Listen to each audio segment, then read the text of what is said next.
Hey guys, this is John from Vapor Hunting Technologies. A customer brought us a box of parts, and one of the parts that I'm going to be working on is this clamp. As you can see, this clamp has a black powder coat. So we're going to put this in the vapor hunting machine and remove the coating, and after that we're going to polish it up and make it look brand new. So without further ado, let's get started.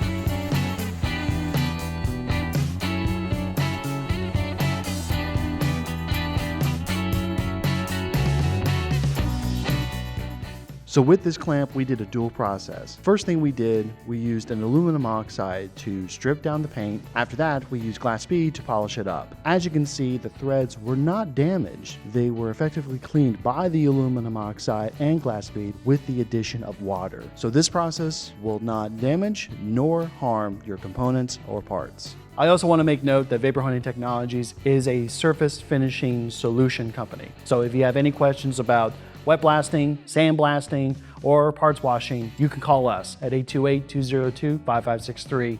Also, we have a website, www.vaporhuntingtechnologies.com. Don't forget to like this video, subscribe, and we'll see you next time.